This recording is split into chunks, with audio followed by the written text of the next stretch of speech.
स्वागत है आपका सत्व कॉस्मोस पर, जहां दैवीय कथाएं जीवंत होती हैं। बोलिए श्री सत्यनारायण भगवान की जय। सत्यनारायण व्रत कथा का पहला अध्याय। एक समय की बात है, नैमिषारण्य तीर्थ में शौनक आदि 88,000 ऋषियों ने श्री सूत जी से पूछा, हे प्रभु, इस कलयुग में वेद विद्या रहित मनुष्यों को प्रभु भक्ति किस प्रकार मिल सकती है तथा उनका उद्धार कैसे होगा? हे मुनिश्रेष्ठ, कोई ऐसा तप बताइए जिससे थोड़े समय में ही पुण्य मिले और मन वांछित फल भी मिल जाए। इस प्रकार की कथा सुनने की हम इच्छा रखते हैं। सर्वशास्त्रों के ज्ञाता सूत जी बोले, हे वैष्णवों में पूज्य, आप सभी ने प्राणियों के हित की बात पूछी है, इसलिए मैं एक ऐसे श्रेष्ठ व्रत को आप लोगों को बताऊंगा जिसे नारद जी ने लक्ष्मी नारायण जी से पूछा था और लक्ष्मीपति ने मुनि श्रेष्ठ नारद जी से कहा था। आप सब इसे ध्यान से सुनिए। एक समय की बात है, योगीराज नारद जी दूसरों के हित की इच्छा लिए अनेकों लोकों में घूमते हुए मृत्युलोक में आ पहुंचे। यहाँ उन्होंने अनेक योनियों में जन्मे प्रायः सभी मनुष्यों को अपने कर्मों द्वारा अनेकों दुखों से पीड़ित देखा। उनका दुख देख नारद जी सोचने लगे कि कैसा यत्न किया जाए जिसके करने से निश्चित रूप से मानव के दुखों का अंत हो जाए। इसी विचार पर मनन करते हुए वो विष्णु लोक में गए। वहां वो देवों के ईश नारायण की स्तुति करने लगे, जिनके हाथों में शंख, चक्र, गदा और पद्म थे, गले में वरमाला पहने हुए थे। स्तुति करते हुए नारद जी बोले, हे भगवान, आप अत्यंत शक्ति से संपन्न हैं, मन तथा वाणी भी आपको नहीं पा सकती हैं। आपका आदि, मध्य तथा अंत नहीं है। निर्गुण स्वरूप सृष्टि के कारण भक्तों के दुख को दूर करने वाले हैं।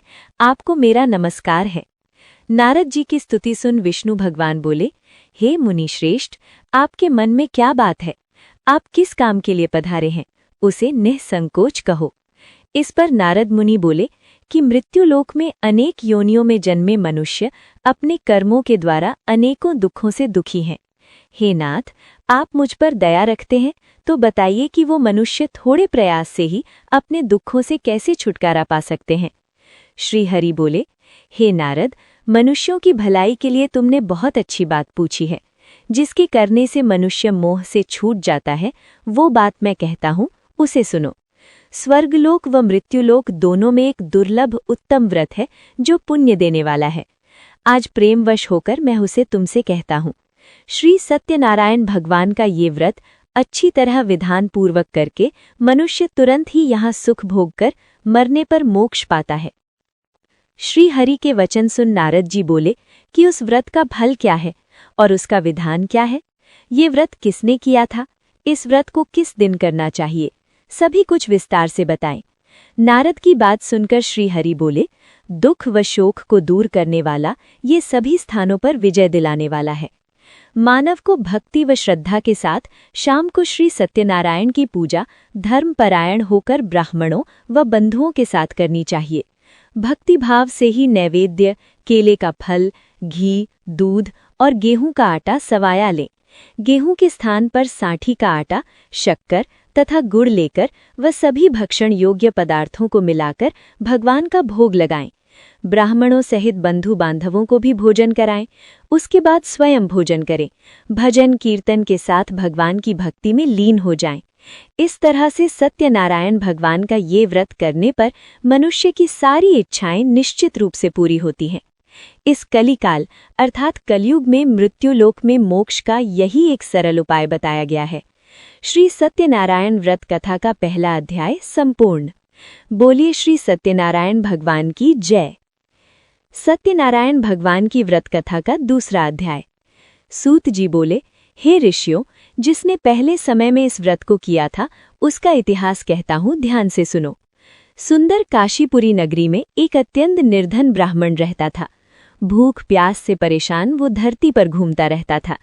ब्राह्मणों से प्रेम करने वाले भगवान ने एक दिन ब्राह्मण का वेश धारण कर उसके पास जाकर पूछा, हे विप्र, नित्य दुखी होकर तुम पृथ्वी पर क्यों घूमते हो?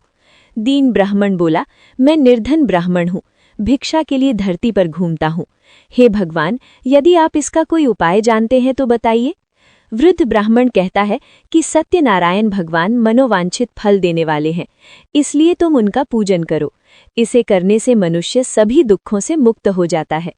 वृद्ध ब्राह्मण बनकर आए सत्यनारायण भगवान उस निर्धन ब्राह्मण को व्रत का सारा विधान बताकर अंतर्धान हो गए। ब्राह्मण मन ही मन सोचने लगा कि जिस व्रत को वृद्ध ब्राह्मण करने को कह गया है, मैं उसे जरूर करूंगा। ये निश्चय करने के बाद उसे रात में नींद नहीं आई। वो सवेरे उठकर सत्यनारायण भगवान के व्रत का निश्चय कर भिक्षा के लिए चला गया। उस दिन निर्धन ब्राह्मण को भिक्षा में बहुत धन मिला, जिससे उसने बंधु बांधवों के साथ मिलकर श्री सत्यनारायण भगवान का व्रत संपन्न किया। सत्यनारायण भगवान का व्रत संपन्न करने के बाद वो निर्धन ब्राह्मण सभी दुखों से छूट गया और अनेक प्रकार की संपत्तियों से युक्त होकर संसार के समस्त सुख भोग अंतकाल में वैकुंठ धाम चला गया। सूत जी बोले कि इस तरह से नारद जी से नारायण जी का कहा हुआ श्री सत्यनारायण व्रत को मैंने तुमसे कहा। हे विप्रो, अब मैं और क्या कहूँ? ऋषि बोले, हे मुनिवर, संसार में उस विप्र से सुनकर और किस किस ने इस व्रत को किया, हम सब इस बात को सुनना चाहते हैं। इसके लिए हमारे मन में श्रद्धा का भाव है। सूत जी बोले, हे मुनियों, जिसने इस व्रत को किया है वे सब सुनो। एक समय वही विप्र धन व ऐश्वर्य के अनुसार अपने बंधु बांधवों के साथ इस व्रत को करने को तैयार हुआ। उसी समय एक लकड़ी बेचने वाला बूढ़ा आदमी आया और लकड़ियां बाहर रखकर अंदर ब्राह्मण के घर में गया। प्यास से दुखी वो लकड़हारा उनको व्रत करते देख विप्र को नमस्कार कर पूछने लगा कि आप ये क्या कर रहे हैं? तो उन्होंने बताया कि व्रत कर रहा हूँ तथा इसे करने से क्या फल मिलेगा, कृपया मुझे भी बताएं। ब्राह्मण ने कहा कि सब मनोकामनाओं को पूरा करने वाला ये सत्यनारायण भगवान का व्रत है। इनकी कृपा से ही मेरे घर में धन धान्य आदि की वृद्धि हुई है। विप्र से सत्यनारायण व्रत के बारे में जानकर लकड़हारा बहुत प्रसन्न हुआ। चरणामृत लेकर व प्रसाद खाने के बाद वो अपने घर गया। लकड़हारे ने अपने मन में संकल्प किया कि आज लकड़ी बेचने से जो धन मिलेगा उसी से श्री सत्यनारायण भगवान का उत्तम व्रत करूंगा। मन में इस विचार को ले बूढ़ा आदमी सिर पर लकड़ियां रख उस नगर में बेचने गया जहां धनी लोग ज्यादा रहते थे। उस नगर में उसे अपनी लकड़ियों का दाम पहले से 4 गुना अधिक मिलता है। बूढ़ा प्रसन्नता के साथ दाम लेकर केले, शक्कर, घी, दूध, दही और गेहूं का आटा ले और सत्यनारायण भगवान के व्रत की अन्य सामग्रियां लेकर अपने घर गया। वहां उसने अपने बंधु बांधवों को बुलाकर विधि विधान से श्री सत्यनारायण भगवान का पूजन और व्रत किया। इस व्रत के प्रभाव से वो बूढ़ा लकड़हारा धन पुत्र आदि से युक्त होकर संसार के समस्त सुख भोग अंतकाल में वैकुंठ धाम चला गया। श्री सत्यनारायण व्रत कथा का दूसरा अध्याय संपूर्ण। बोलिए श्री सत्यनारायण भगवान की जय। सत्यनारायण भगवान की व्रत कथा का तीसरा अध्याय। सूत जी बोले, हे श्रेष्ठ मुनियों, अब आगे की कथा कहता हूँ। पहले समय में उल्का मुख नाम का एक बुद्धिमान राजा था। वो सत्यवक्ता और जितेंद्रिय था। प्रतिदिन देव स्थानों पर जाता और निर्धनों को धन देकर उनके कष्ट दूर करता था। उसकी पत्नी कमल के समान मुख वाली तथा सती साध्वी थी। भद्रशीला नदी के तट पर उन दोनों ने श्री सत्यनारायण भगवान का व्रत किया। उसी समय साधु नाम का एक वैश्य आया। उसके पास व्यापार करने के लिए बहुत सा धन था। राजा को व्रत करते देखकर वो विनय के साथ पूछने लगा, हे राजन, भक्ति भाव से पूर्ण होकर आप ये क्या कर रहे हैं? मैं सुनने की इच्छा रखता हूँ, तो आप मुझे बताएं। राजा बोला, हे साधु, अपने बंधु बांधवों के साथ पुत्रादि की प्राप्ति के लिए एक महाशक्तिमान श्री सत्यनारायण भगवान का व्रत व पूजन कर रहा हूँ। राजा के वचन सुन साधु आदर से बोला, हे राजन, मुझे इस व्रत का सारा विधान कहिए। आपके कथनानुसार मैं भी इस व्रत को करूँगा। मेरी भी संतान नहीं है और इस व्रत को करने से निश्चित रूप से मुझे संतान की प्राप्ति होगी। राजा से व्रत का सारा विधान सुन व्यापार से निवृत्त हो वो अपने घर गया। साधु वैश्य ने अपनी पत्नी को संतान देने वाले इस व्रत का वर्णन कह सुनाया और कहा कि जब मेरी संतान होगी तब मैं इस व्रत को करूँगा। साधु ने इस तरह के वचन अपनी पत्नी लीलावती से कहे। एक दिन लीलावती पति के साथ आनंदित हो सांसारिक धर्म में प्रवृत्त होकर सत्यनारायण भगवान की कृपा से गर्भवती हो गई। 10वें महीने में उसके गर्भ से एक सुंदर कन्या ने जन्म लिया। दिनों दिन वो ऐसे बढ़ने लगी जैसे कि शुक्ल पक्ष का चंद्रमा बढ़ता है। माता पिता ने अपनी कन्या का नाम कलावती रखा। एक दिन लीलावती ने मीठे शब्दों में अपने पति को याद दिलाया कि आपने सत्यनारायण भगवान के जिस व्रत को करने का संकल्प किया था उसे करने का समय आ गया है, आप इस व्रत को करिए। साधु बोला कि हे प्रिय, इस व्रत को मैं उसके विवाह पर करूंगा। इस प्रकार अपनी पत्नी को आश्वासन देकर वो नगर को चला गया। कलावती पिता के घर में रह वृद्धि को प्राप्त हो गई। साधु ने एक बार नगर में अपनी कन्या को सखियों के साथ देखा तो तुरंत ही दूत को बुलाया और कहा कि मेरी कन्या के योग्य वर देख कर आओ। साधु की बात सुनकर दूत कंचन नगर में पहुंचा और वहां देखभाल कर लड़के के सुयोग्य वाणिक पुत्र को ले आया। सुयोग्य लड़के को देख साधु ने बंधु बांधवों को बुलाकर अपनी पुत्री का विवाह कर दिया। लेकिन दुर्भाग्य की बात ये कि साधु ने अभी भी श्री सत्यनारायण भगवान का व्रत नहीं किया। इस पर श्री भगवान क्रोधित हो गए और श्राप दिया कि साधु को अत्यधिक दुख मिले। अपने कार्य में कुशल साधु बनिया जमाई को लेकर समुद्र के पास स्थित रत्नासारपुर नगर में गया। वहां जाकर दामाद ससुर दोनों मिलकर चंद्रकेतु राजा के नगर में व्यापार करने लगे। एक दिन भगवान सत्यनारायण की माया से एक चोर राजा का धन चुराकर भाग रहा था। उसने राजा के सिपाहियों को अपना पीछा करते देख चुराया हुआ धन वहां रख दिया जहां साधु अपने जमाई के साथ ठहरा हुआ था। राजा के सिपाहियों ने साधु वैश्य के पास राजा का धन पड़ा देखा तो वो ससुर जमाई दोनों को बांधकर प्रसन्नता से राजा के पास ले गए और कहा कि उन दोनों चोरों को हम पकड़ लाए हैं, आप आगे की कार्यवाही की आज्ञा दें। राजा की आज्ञा से उन दोनों को कठिन कारावास में डाल दिया गया और उनका सारा धन भी उनसे छीन लिया गया। श्री सत्यनारायण भगवान के श्राप से साधु की पत्नी भी बहुत दुखी हुई। घर में जो धन रखा था उसे चोर चुरा ले गए। शारीरिक तथा मानसिक पीड़ा व अन्न की चिंता में अति दुखी हो अन्न की चिंता में कलावती एक ब्राह्मण के घर गई।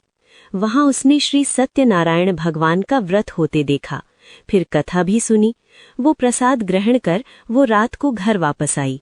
माता ने कलावती से पूछा कि हे पुत्री, अब तक तुम कहाँ थी, तेरे मन में क्या है? कलावती ने अपनी माता से कहा कि हे माता, मैंने एक ब्राह्मण के घर में श्री सत्यनारायण भगवान का व्रत देखा है। कन्या के वचन सुन लीलावती भगवान के पूजन की तैयारी करने लगी।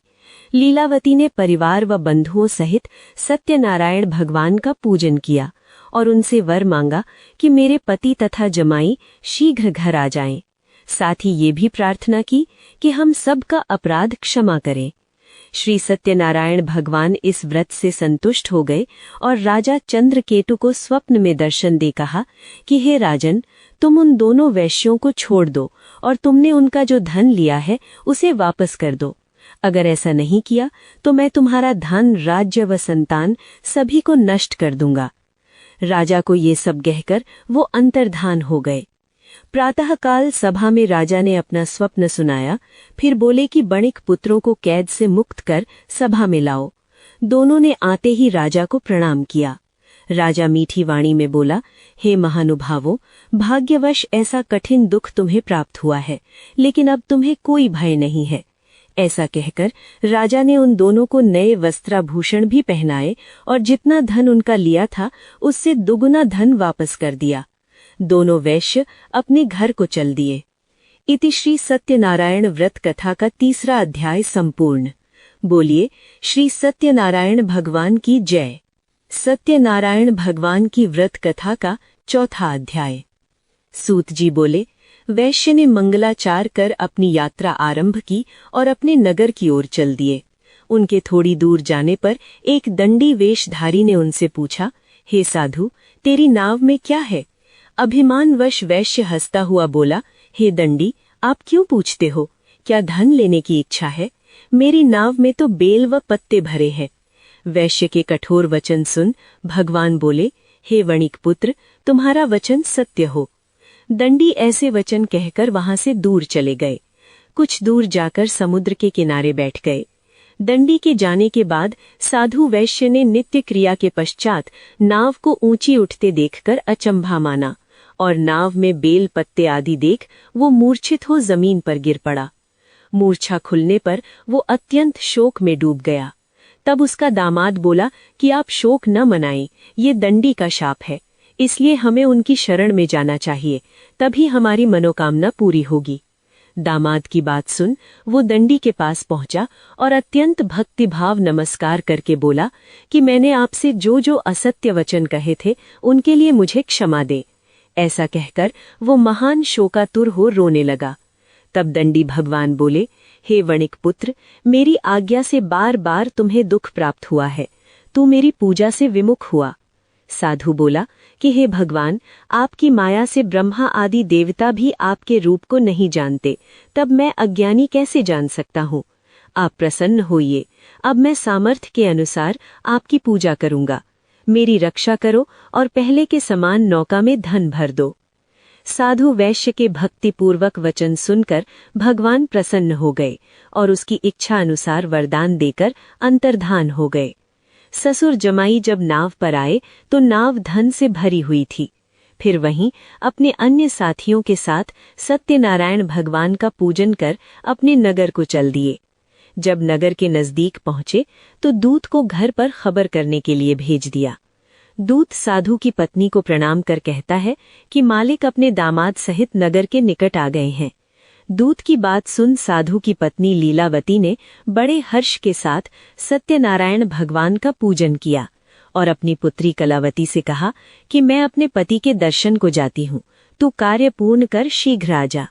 माता के ऐसे वचन सुन कलावती जल्दी में प्रसाद छोड़ अपने पति के पास चली गई। प्रसाद की अवज्ञा के कारण श्री सत्यनारायण भगवान रुष्ट हो गए और नाव सहित उसके पति को पानी में डुबो दिया। कलावती अपने पति को वहां ना पाकर रोती हुई जमीन पर गिर पड़ी। नाव को डूबा हुआ देख और कन्या को रोता देख साधु दुखी होकर बोला कि हे प्रभु, मुझसे तथा मेरे परिवार से जो भूल हुई है उसे क्षमा करें। साधु के दीन वचन सुनकर श्री सत्यनारायण भगवान प्रसन्न हो गए और आकाशवाणी हुई कि हे साधु, तेरी कन्या मेरे प्रसाद को छोड़कर आई है, इसलिए उसका पति अदृश्य हो गया है। यदि वो घर जाकर प्रसाद खाकर लौटती है तो इसे इसका पति अवश्य मिलेगा। ऐसी आकाशवाणी सुन कलावती घर जाकर प्रसाद खाती है और फिर आकर अपने पति के दर्शन करती है। उसके बाद साधु अपने बंधु बांधवों सहित श्री सत्यनारायण भगवान का विधि विधान से पूजन करता है। इस लोक का सुख भोग वो अंत में स्वर्ग जाता है। इति श्री सत्यनारायण व्रत कथा का 4था अध्याय संपूर्ण। बोलिए श्री सत्यनारायण भगवान की जय। सत्यनारायण भगवान की व्रत कथा का 5वां अध्याय। सूत जी बोले, हे ऋषियों, मैं और भी एक कथा सुनाता हूँ, उसे भी ध्यानपूर्वक सुनो। प्रजापालन में लीन तुंग ध्वज नाम का एक राजा था। उसने भी भगवान का प्रसाद त्याग कर बहुत ही दुख सहन किया। एक बार वन में जाकर वन्य पशुओं को मारकर वो बड़ के पेड़ के नीचे आया। वहां उसने ग्वालों को भक्ति भाव से अपने बंधुओं सहित सत्यनारायण भगवान का पूजन करते देखा। अभिमानवश राजा ने उन्हें देखकर भी पूजा स्थान में नहीं गया, न ही उसने भगवान को नमस्कार किया। ग्वालों ने प्रसाद दिया, लेकिन उसने वो प्रसाद नहीं खाया और प्रसाद को वहीं छोड़ वो अपने नगर को चला गया। जब वो नगर में पहुंचा तो वहां सब कुछ तहस नहस हुआ पाया, तो वो शीघ्र ही समझ गया कि ये सब भगवान ने ही किया है। वो दोबारा ग्वालों के पास पहुंचा और विधि पूर्वक पूजा करके प्रसाद खाया तो श्री सत्यनारायण भगवान की कृपा से सब कुछ पहले जैसा हो गया। दीर्घ काल तक सुख भोगने के बाद मरणोपरांत उसे स्वर्गलोक की प्राप्ति हुई। जो मनुष्य परम दुर्लभ इस व्रत को करेगा तो भगवान सत्यनारायण की अनुकंपा से उसे धन धान्य की प्राप्ति होगी। निर्धन धनी हो जाता है और भय मुक्त हो जीवन जीता है। संतानहीन मनुष्य को संतान सुख मिलता है और सारे मनोरथ पूर्ण होने पर मानव अंत काल में बैकुंठ धाम को जाता है।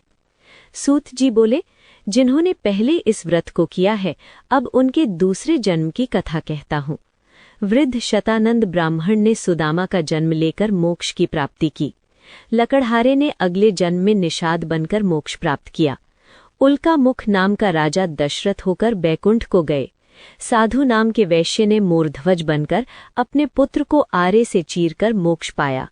महाराज तुंग ध्वज ने स्वयंभू होकर भगवान में भक्ति युक्त हो कर्म कर मोक्ष पाया। श्री सत्यनारायण व्रत कथा का 5वां अध्याय संपूर्ण। बोलिए श्री की सत्यनारायण कथा यहीं भगवान संपन्न की होती जय। है। और भी दिव्य कथाओं के लिए सत्व कॉस्मॉस को लाइक, शेयर और सब्सक्राइब करें। आपका दिन प्रकाश और पवित्रता से भरा हो। नमस्ते।